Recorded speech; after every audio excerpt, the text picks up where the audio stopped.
நகோமி அதோட விடல, அடுத்த ரெவலேஷன். உன் காரியம் முடிகிற வரைக்கும் அந்த ஆள் தூங்க மாட்டான். உன்னை காக்கிறவர் உறங்குவதும் இல்லை தூங்குவதும் இல்லை, அந்த ஆள் விடமாட்டான் அப்படின்னாச்சு. இவன் காலையிலே கிளம்பிட்டான் சொன்ன மாதிரி. இவனுக்கு வேற இப்போ யாருக்கு, போவாஸுக்கு லவ் ஸ்டார்ட் ஆயிடுச்சு. அவன் காலையில போறான், அவனை மீட்கிறதுக்கு இன்னொருத்தன் வேற இருக்கிறான். அவன்கிட்ட கேட்கறான், எப்பா அது மாதிரி இந்த பொண்ணு வந்திருக்குது, மீட்டுக்கிறியா? கிளியோன் மனைவியை மீட்டுக்கிறியா? அவன் சொல்றான், சொத்து மட்டும்தான் எனக்கு வேணும். அவன் வேண்டாம் அப்படின்ட்டு, அது முடியாது, நான் அவளையும் சேர்த்துப்பேன், அவ சொத்தையும் நான் என்ன பண்ணுவேன், மீட்பேன் அப்படின்னு பேச்சுவார்த்தை நடக்குது. செருப்பை கழட்டி போடுறாங்க தெரியுமா? அவங்க ஊர் வழக்கம் அது. என் செருப்பை கழட்டி கொடுத்தான், ஓனர்ஷிப் மாறிடுச்சு, டிரான்சாக்ஷன் நடந்துச்சு அப்படின்னு சொல்லிட்டு போய் ரூத்தை போய் கல்யாணம் பண்றான். அதுக்கப்புறமா உள்ள சீன் பாருங்க, அது பைபிள்ல எழுதல, எனக்கு மட்டும்தான் சொன்னாங்க. அடுத்த நாள் காலையில இப்போ மாமியார் தூரம் போயிட்டாங்க போறதுக்கு, வெளிப்பாடு கொடுக்கறதுக்கு ஆள் இல்லை ரூத்துக்கு. கல்யாணம் முடிஞ்சு அடுத்த நாள் காலையில எடுத்து கூடைய கையில வச்சுக்கிட்டு, மச்சான் பொறுக்கிட்டு வர்றேன். யார்கிட்ட? போவாஸுக்கு ஒரு நிமிஷம் தலையே சுத்திருச்சு கொள்கை கேட்ட உடனே. என்னடா இவ கொள்கை இப்படி இருக்குதே?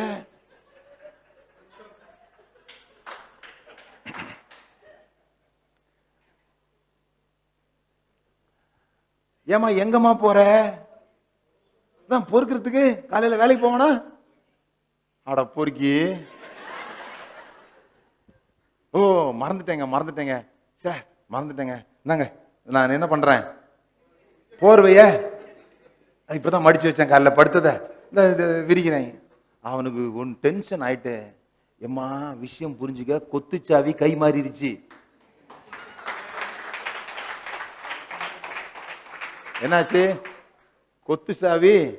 இப்போ நீ குதிரையில போயிட்டு அங்க இருக்கிறவங்களை பார்த்து கொஞ்சம் சிந்த விடுங்கள். யாருக்கு? மத்தவங்களுக்கு. நம்ம அப்படி இல்லையே, வாரம் சர்ச்சைக்கு வந்துட்டு ஆறுதலின் தெய்வமே, வாரம் தாயும் அவரு தந்தையும் அவரு, இவர் அழ அவங்க அழ.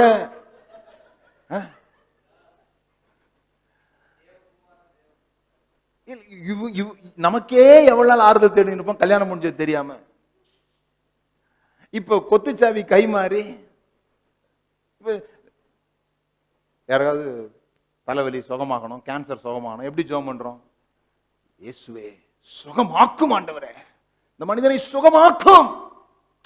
ஜெபம், இயேசுவே சுகமாக்கும் ஆண்டவரே.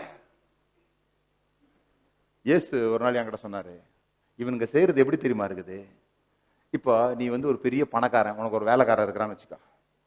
நீ காலையில போகும்போது அந்த வேலைக்காரங்கிட்ட, எப்பா இந்த குப்பைய அங்க கொட்டிடு அப்படின்னு சொல்லிட்டு போயிட்டு சாயந்தரம் வந்த உடனே அந்த வேலைக்காரன் முன்னால் முழங்கால் போட்டு, வல்லவரே நல்லவரே போதுமானவரே எனக்கு சம்பளம் தருகிறவரே, வள்ளலே வாழ்க, வள்ளலே வள்ளலே வள்ளலே பரிசுத்தரே உயர்ந்தவரே பணக்காரரே, இந்த குப்பையை கொஞ்சம் எடுத்து அங்க கொட்டி விடு.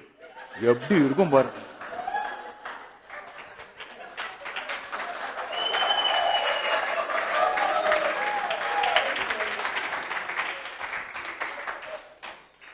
சுகமாக்குடான்னு அவர் உங்களை சொல்லிட்டு போனா, இயேசுவே சுகமாக்கும். டேய், அங்க போய் அவரை சுகமாக்க சொல்லாதீங்க, நீங்க சுகமாக்குங்க.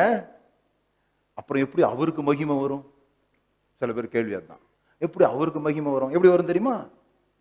இயேசு எங்கேயாவது போய் யெகோவாவின் நாமத்தில் சுகமாக்கிறேன்னு சொன்னாரா? சொல்லல. சுகமாக்கினார். மனிதனுக்கு இப்படிப்பட்ட அதிகாரத்தை தந்த தேவனை ஜனங்கள் புகழ்ந்தார்கள். ரூத் புஸ்தகம் முடிஞ்சாச்சு.